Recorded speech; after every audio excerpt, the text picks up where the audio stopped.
Good morning student, कैसे हैं आप लोग। ये रेशो एनालिसिस की आपका पार्ट 5 है। होपफुली आपने चारों पार्ट देख लिए होंगे और नहीं देखे होंगे तो प्लीज़ देख लेना। बच्चों, मैं आपको एक बात बताऊं, आपको पास होने के लिए सिर्फ 27 मार्क्स चाहिए। मैं सिर्फ पास होने की बात कर रही हूँ, मार्क्स ऊपर आएंगे, आप टेंशन मत लो। 15 मार्क्स की इंटरनल रिकन्स्ट्रक्शन की वीडियो डाल चुकी हूँ और 15 मार्क्स की रेशो की डाल रही हूँ, है ना। क्लासेस में करवा चुकी हूँ वो अलग, राइट।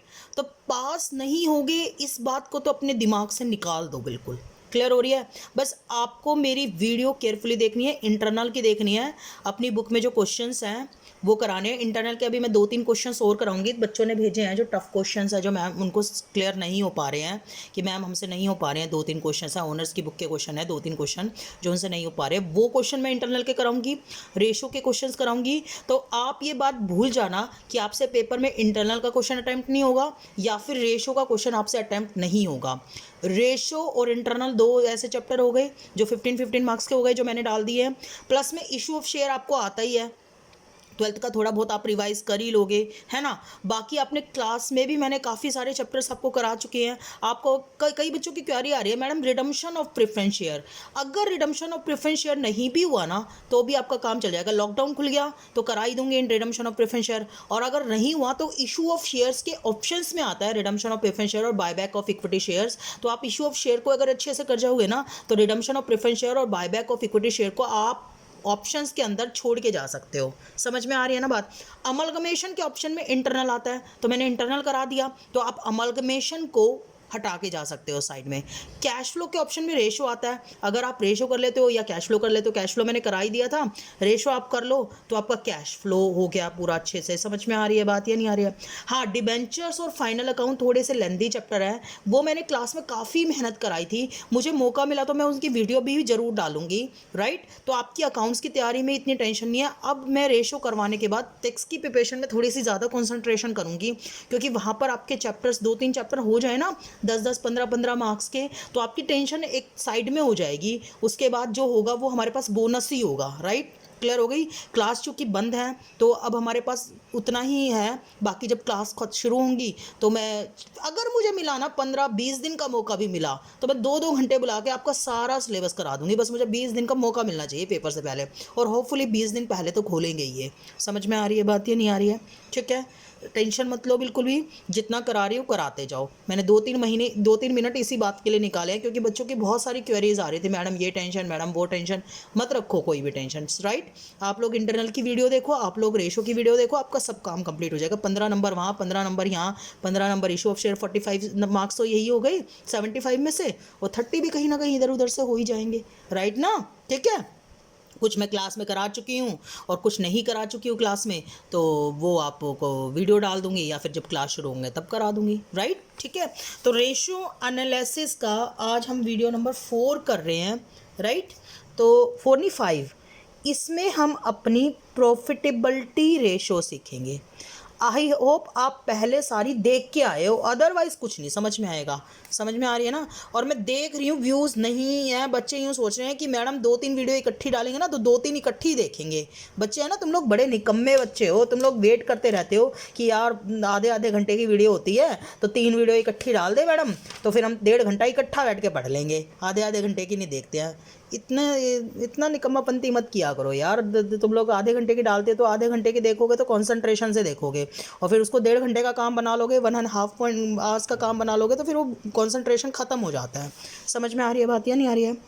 सबसे पहले ग्रॉस प्रॉफिट रेशो फॉर्मूला होता है ग्रॉस प्रॉफिट अपॉन में रेवेन्यू फ्रॉम ऑपरेशन इनटू 100। अब आपको ये टेबल बनानी आ गई है ना, सिखाई थी ना मैंने। इस ग्रॉस प्रॉफिट को ऊपर रखना, रेवेन्यू फ्रॉम ऑपरेशन को नीचे रखना, इस ग्रॉस प्रॉफिट को ऊपर रखना, रेवेन्यू फ्रॉम ऑपरेशन को नीचे रखना, और आपकी कौन सी रेशो आ जाएगी, ग्रॉस प्रॉफिट रेशो। सिंपल, आपको बस ये टेबल बनानी आनी चाहिए। चलो अभी आप देखना आपकी सारी रेशो कैसे निकलती है। ऑपरेटिंग प्रॉफिट रेशो फॉर्मूला होता है ऑपरेटिंग प्रॉफिट अपॉन में revenue from operation into 100।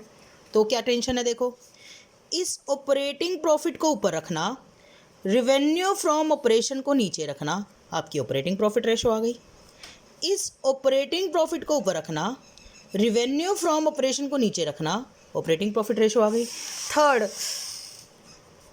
Operating ratio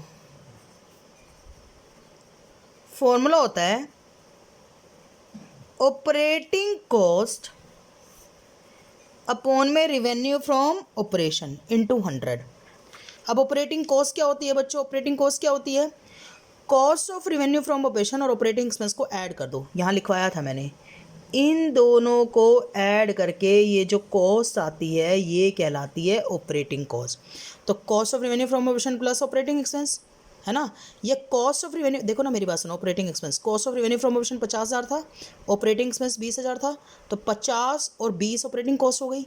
या 1,00,000 रेवेन्यू फ्रॉम ऑपरेशन में से ऑपरेटिंग प्रॉफिट 30 क्या कर देना माइनस, या तो 50 और 20 को ऐड कर देना, 50 और 20 70 हो गए, या 1,00,000 में से 30 माइनस कर देना तो ऑपरेटिंग कॉस्ट आ जाएगी। तो ऑपरेटिंग कॉस्ट को ऊपर, ऑपरेटिंग कॉस्ट होती क्या है? ऑपरेटिंग कॉस्ट होती है, वैसे तो मैंने लिखवाया था, cost of revenue from operation plus operating expense. और अब आपको ऑपरेटिंग एक्सपेंस पता है अगर आप लास्ट वीडियो देख के आए तो। या फिर ऑपरेटिंग कॉस्ट होती है revenue from operation minus operating profit. Fine. अगली ratio, next ratio, net profit ratio. Net profit ratio बच्चों इसके दो फॉर्मूले हैं, आप दोनों में से कोई सा लगाया होगा आपका आंसर सही आए मानेंगे, दोनों से आंसर अलग लगाएंगे। Profit before interest and tax को ऊपर रखना, रेवेन्यू फ्रॉम ऑपरेशन नीचे। कुछ लोग तो कहते हैं ऊपर लो profit before interest and tax और नीचे लो PBIT, मतलब profit before interest and tax, नीचे लो रेवेन्यू फ्रॉम ऑपरेशन इनटू 100।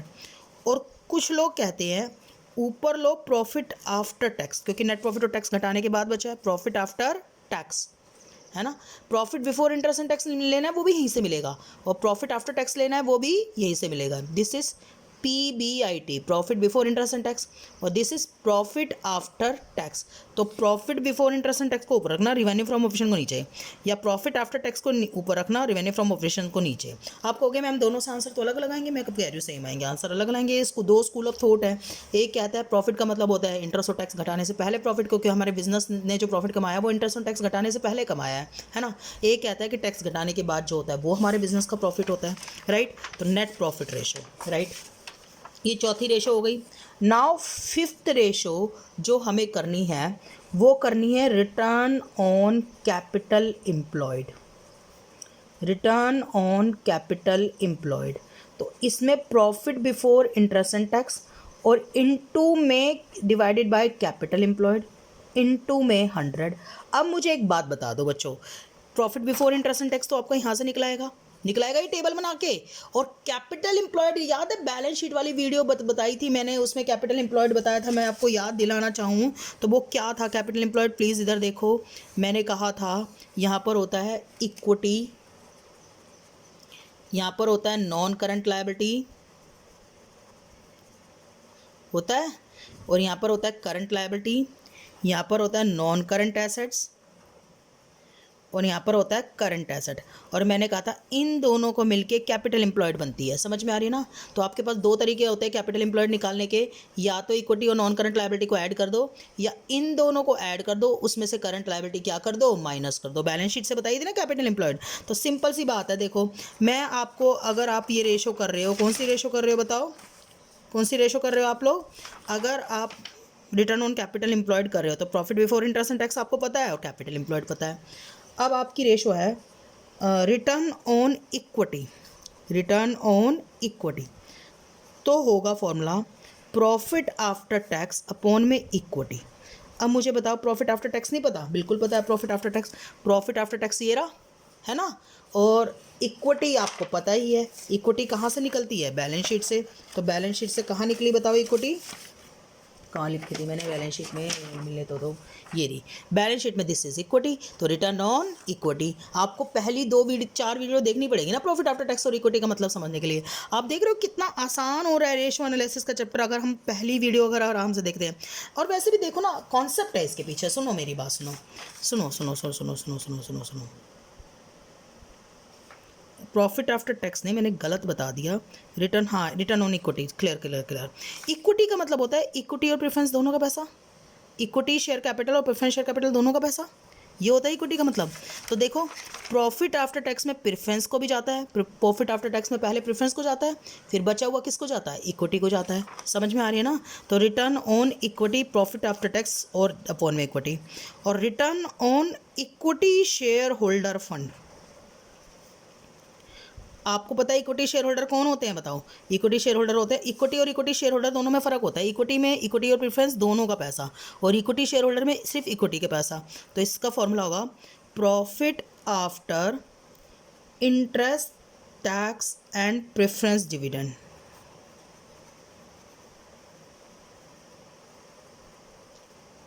या इसे अर्निंग टू इक्विटी भी कहते हैं। मैम अर्निंग टू इक्विटी निकालना सिखा रखा है, ये दे रहा, मैंने सब सिखा रखा है। अर्निंग टू इक्विटी दिख रहा है, अर्निंग टू इक्विटी है ना। रिटर्न ऑन इक्विटी में प्रॉफिट आफ्टर टैक्स लेना है, और return on equity shareholder fund में अर्निंग टू इक्विटी लेना है। समझ में आ रही है ना बात। रिटर्न ऑन इक्विटी में प्रॉफिट आफ्टर टैक्स लेना है, और रिटर्न ऑन इक्विटी में अर्निंग टू इक्विटी लेना है। समझ में आ रही है बात या नहीं आ रही है। और divided by equity shareholder fund, ये आपकी नेक्स्ट रेशो हो गई। अगला डिविडेंड पर शेयर, इसका फॉर्मूला होगा यही अर्निंग टू इक्विटी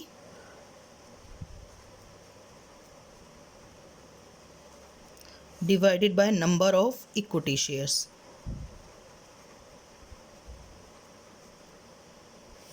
है ना। अर्निंग टू इक्विटी या अर्निंग पर शेयर बोल दूं इसे मैं, earning per share, earning per share, earning to equity. भाई इक्विटी वालों ने जितना कमाया उसको नंबर ऑफ इक्विटी शेयर से क्या कर दोगे, डिवाइड। तो this is called earning per share. समझ में आ रही है बात या नहीं आ रही है। राइट, सारे इसी से निकल रहे हैं। अर्निंग पर शेयर के बाद नेक्स्ट क्या आ रहा है बताओ, डिविडेंड पर शेयर।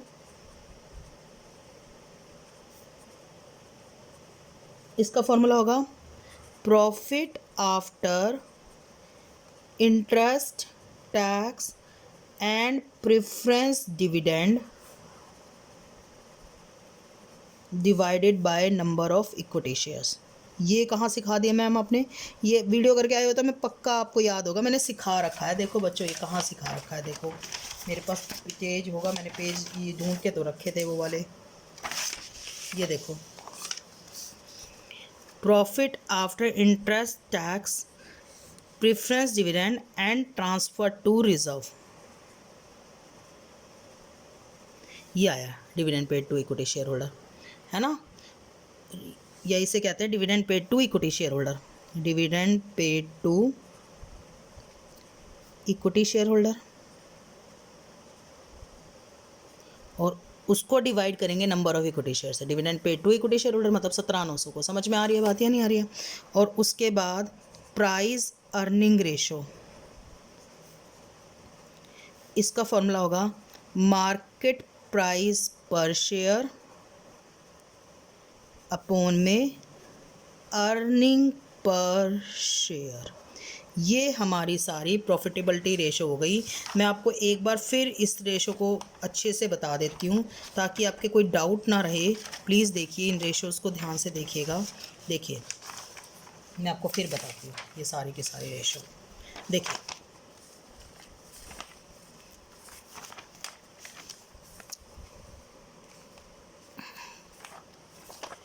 सबसे पहले ग्रॉस प्रॉफिट रेशो, फॉर्मूला क्या है, ये पेज नंबर 1 हो गया। ग्रॉस प्रॉफिट रेशो फॉर्मूला क्या जाएगा, ग्रॉस प्रॉफिट अपॉन में रेवेन्यू फ्रॉम ऑपरेशन, ठीक है। उसके बाद ऑपरेटिंग प्रॉफिट रेशो, फॉर्मूला क्या जाएगा, ऑपरेटिंग प्रॉफिट अपॉन में रेवेन्यू फ्रॉम ऑपरेशन। अगला क्या है ऑपरेटिंग रेशो, फॉर्मूला क्या है, ऑपरेटिंग कॉस्ट अपॉन में revenue from operation. Operating cost क्या होती है, cost of revenue from operation plus operating expenses.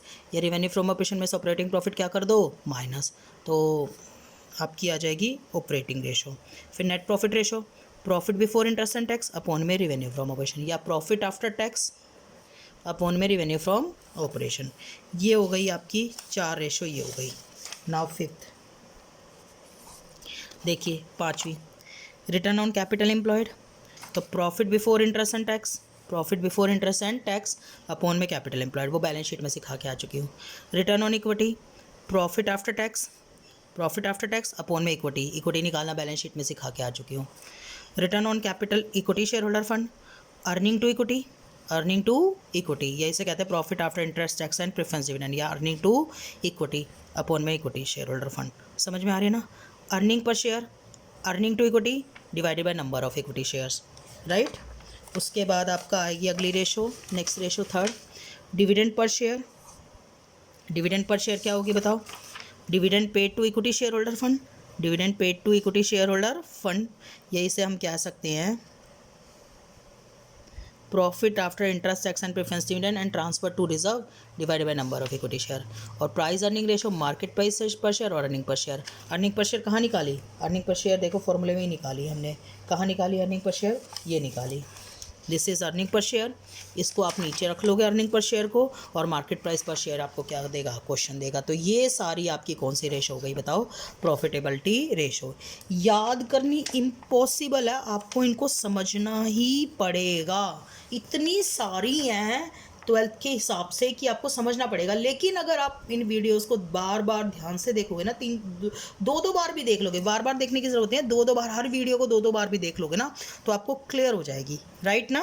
ठीक है, आगे चलिए। अगली और लास्ट रेशो बच्चों, अगली और लास्ट रेशो दैट इज़ कौन सी रह गई बताओ आपकी, कौन सी रह गई, टर्नओवर रेशो। और अगली क्लास में इसके क्वेश्चन कराऊंगे, देखना क्वेश्चन बहुत आसान रहे पड़ेंगे आपको करने, इतने डिफिकल्ट नहीं रहेंगे।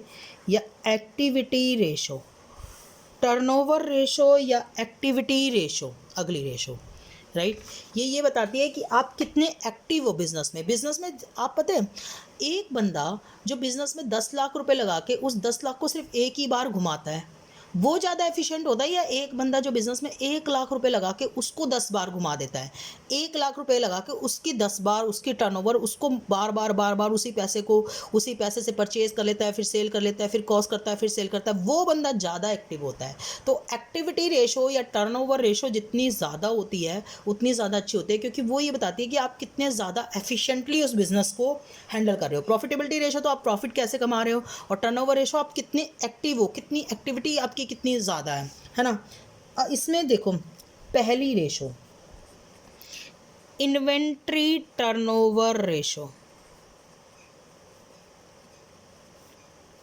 इसका फॉर्मूला होता है cost of revenue from operation upon में एवरेज इन्वेंट्री। मुझे सिर्फ इतना बता दो, क्या मुझे cost of revenue from operation का मतलब बताने की ज़रूरत है? अरे कहाँ ज़रूरत है यार भाई, तुम लोगों को बताया तो है, तुम लोग लास्ट वीडियो नहीं देखते ना। Cost of revenue from operation कहाँ है, cost of revenue from operation ये रहा cost of revenue from operation.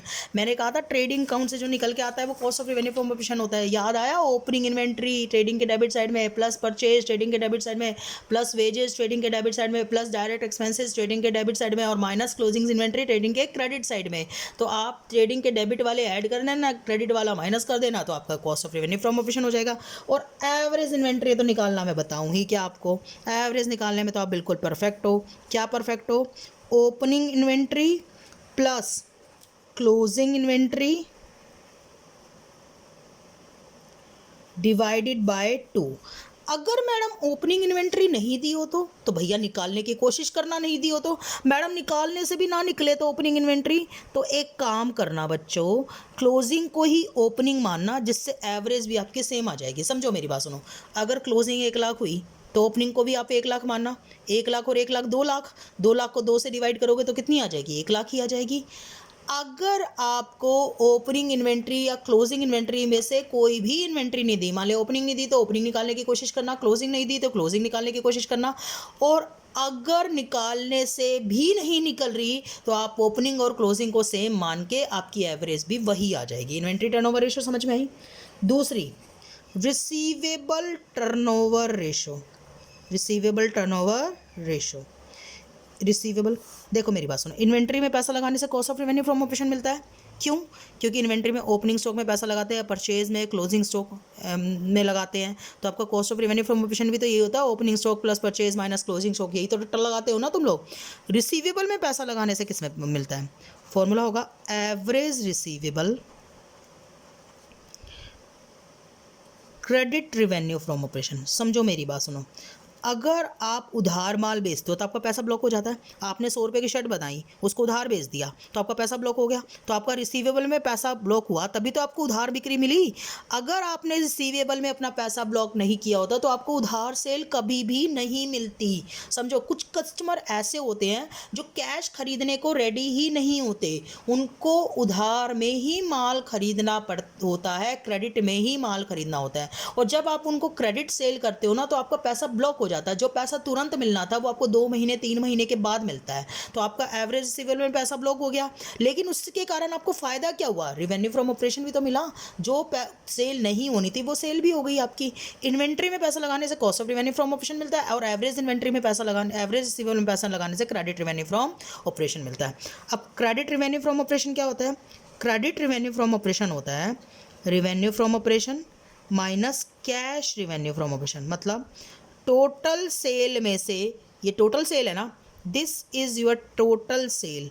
अगर टोटल सेल में से कैश सेल हम क्या कर दे? माइनस। इवन टोटल सेल कहना गलत होगा, नेट सेल कहेंगे इसे। नेट सेल में से कैश सेल माइनस कर दे, क्योंकि रेवेन्यू फ्रॉम ऑपरेशन का मतलब ही नेट सेल होता है। सेल माइनस सेल से रिटर्न। नेट सेल और सेल, टोटल सेल में फ़र्क होता है। टोटल सेल होती है टोटल सेल, और नेट सेल होती है सेल में से सेल रिटर्न माइनस करने के बाद। और सेल में से सेल रिटर्न माइनस करते हैं तभी रेवेन्यू फ्रॉम ऑपरेशन आता है। और उसी रेवेन्यू फ्रॉम ऑपरेशन में से जब कैश सेल माइनस कर देते हैं तो क्रेडिट रेवेन्यू फ्रॉम ऑपरेशन आ जाता है। तो मैडम एवरेज रिसीवेबल क्या होता है? रिसीवेबल मतलब जिनसे पैसा लेना है। किन से पैसा लेना है बताओ? डेटर से पैसा लेना है, opening debtor plus closing debtor plus opening bill receivable plus closing bill receivable divided by 4 नहीं करना बच्चों, एवरेज करने के लिए डिवाइडेड बाय 2 करेंगे। वही बात है मेरी सेम। अगर ओपनिंग या क्लोजिंग नहीं दिए हों तो आप उनको निकालने की कोशिश करना, नहीं निकालने से निकल रहे हैं तो जो ओपनिंग होगा उसी को आप क्लोजिंग मान लोगे। तो this is your inventory turnover ratio and receivable turnover ratio. Now the next ratio जो आपकी 5th रेशो है, 3rd रेशो है sorry, payable turnover ratio. Payable मतलब जिनको आपने पेमेंट करनी है, पेबल टर्नओवर रेशो। इसका फॉर्मूला क्या होगा बताओ? एवरेज पेबल और नेट क्रेडिट परचेज। देखो, जिनको आपको पेमेंट करनी है उनसे आपको परचेज मिलती है। पेबल मतलब जिनको आपने पेमेंट करनी है तो उनसे आपको परचेज मिलती है ना। कौन से वाली परचेज मिलती है? उधार वाली, नगद वाली तो आपने पेमेंट कर चुकी ना। पेबल मतलब जिनकी आपने पेमेंट करनी है। पेबल स्पेलिंग सही लिख दूँ? पेबल मतलब जिनकी आपने पेमेंट करनी है, और जिनकी आपने पेमेंट करनी है उनसे आपको परचेज मिलती है। तो नेट क्रेडिट परचेज का फॉर्मूला होगा परचेज माइनस परचेज रिटर्न। देखो, परचेज में से परचेज रिटर्न माइनस करोगे तो नेट परचेज आ जाएगी, और माइनस कैश परचेज, तो ये आपकी क्रेडिट परचेज आ गई, है ना। और एवरेज पेबल का फॉर्मूला होगा, पेबल मतलब जिनकी पेमेंट करनी है, किसकी पेमेंट करनी है? Opening creditor plus closing creditor की पेमेंट करनी है, plus opening bills payable plus closing bills payable divided by 2। वही ओपनिंग क्लोजिंग ना दिया हो तो आप निकालने की कोशिश करोगे, और निकालने से भी नहीं निकलेगा तो जो ओपनिंग होगा उसी को आप क्लोजिंग मानोगे। समझ में आ रही है बात या नहीं आ रही है? अगली ratio 4th ratio, receivable collection period. मतलब आप अपने रिसीवेबल से कितने दिनों में पैसा ले लेते हो। अगर ये दिनों में निकालना है तो 365, महीनों में निकालना है तो 12, और अगर वीक्स में निकालना है तो 52। मतलब समझो, साल में दिन 365, साल में महीने 12 और साल में वीक 52। समझ में आ रही है बात। और divided by receivable turnover ratio, divided by receivable turnover ratio. तो आप रिसीवेबल से इतने दिनों में पैसा ले लेते हो। जैसे आप आप अपना बिजली का बिल, सॉरी, आप अपना सैलरी जो है वो 1 महीने में आ जाती है, तो आपके पापा की रिसीवेबल टर्नओवर रेशो 1 मंथ है, यानी 30 डेज। अगर दिन में निकालना चाहे तो 30 डेज है या 1 महीना है। समझ में आ रही है। या 31 डेज भी होती है कभी, या 28 डेज भी होती है कभी। तो आपकी रिसीवेबल कलेक्शन पीरियड जो होता है, जो आपके पापा ने आपकी सैलरी लेनी है, मतलब अपने ऑफिस से सैलरी लेनी है, उसका 1 मंथ होता है। समझ में आ रही है ना। और अगला है creditor deferment period. Creditor deferment period मतलब आप कितने दिनों में पेमेंट करते हो, है ना। आप कितने दिनों में करते हो। दिनों में निकालना है तो 365, महीनों में निकालना है तो 12, वीक में निकालना है तो 52, और divided by payable turnover ratio.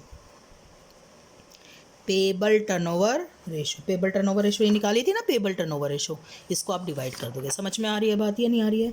तो ये हो गया रिसीवेबल कलेक्शन पीरियड। अच्छा, ये क्वेश्चन कहे ना कि साल 360 दिन का मानना है, तो आप अड़ मत जाना, हम तो 365 ही लेंगे, हम तो 300, फिर उस केस में 360 ही लेना। कई बार क्वेश्चन खुद ही कहता है कि हमने ईयर माना है कि 360 डेज का है। समझ में आ रही है बात या नहीं आ रही है। तो ये हो गई क्रेडिटर डेफरमेंट पीरियड। अगली ratio working capital turnover ratio.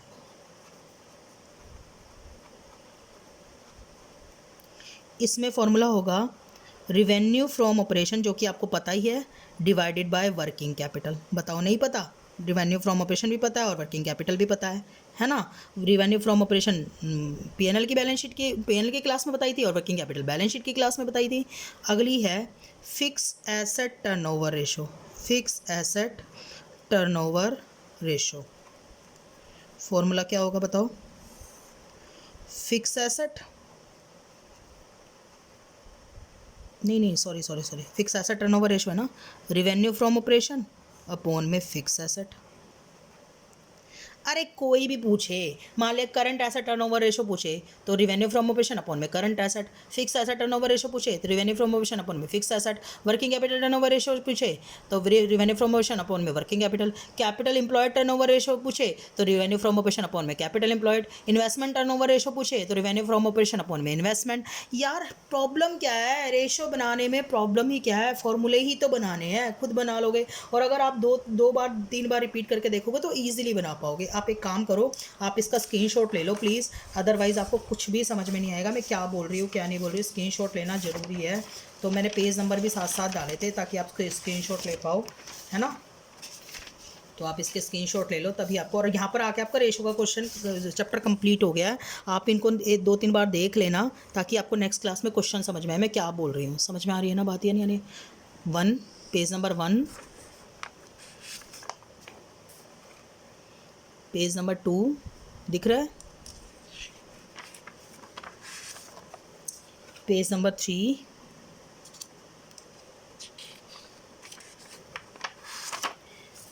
Page number 4,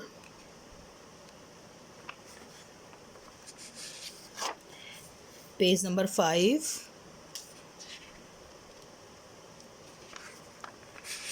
and page number 6. Thank you so much.